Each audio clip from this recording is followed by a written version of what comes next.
IPL තරඟාවලියේ Delhi capital හා කොල්කටා night riders යන කණ්ඩායම් දෙක අද දිනේදී තරඟබිමට පිවිසියා. ඉතින් මෙම තරඟය ලකුණු 14කින් ජය ගන්නට කොල්කටා නයිට් රයිඩර්ස් කණ්ඩායම සමත් වුණා.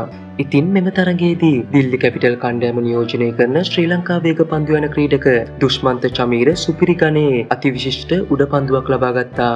කොල්කටා ඉනිමේ අවසන් පන්දු වාරයේදී මිචෙල් ස්ටාර්ක් යොමු කළ පන්දුවකට අනුකුල් රෝයි විසිනුයි එම උඩපන්දුව ලබා දුන්නේ.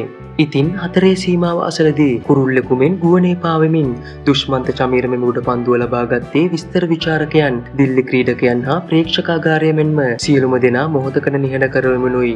එහිදී පන්දුවේ මිචෙල් ස්ටාර්ක් පවා පුදුමයට පත්වනු දක්නට ලැබුණා. එහිදී විස්තර විචාරකයන් පවා පැවසුවේ හිතා ගැනීමට නොහැකි අතිවිශිෂ්ට උඩපන්දුවක් චමීර විසින් රැකගත් බවටයි.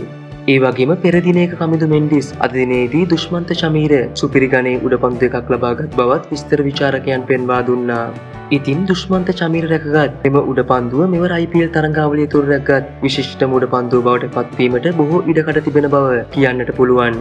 ඒ බව සනාථ කරමින් හිටපු ඉන්දියා තුන්නිරියව් ක්‍රීඩක ඉර්ෆාන් පතාන් සඳහන් කර තිබුණේ දුෂ්මන්ත චමීර රැකගත් මෙම උඩපන්දුව මෙවර IPL තරඟාවලිය තුර රැකගත් විශිෂ්ටම උඩපන්දුව බවටයි. කෙසේ වෙතත් අද තරඟයේදී පන්දු වාර 3ක් යොමු කරමින් ලකුණු 46ක දැඩි ප්‍රහාරයකට ලක්වන්නට චමීරට සිදු වුණත් ඔහු රැකගත් උඩපන්දුව නම් අති විශිෂ්ට ගණයේ උඩපන්දුවක් බව කිව යුතුමයි.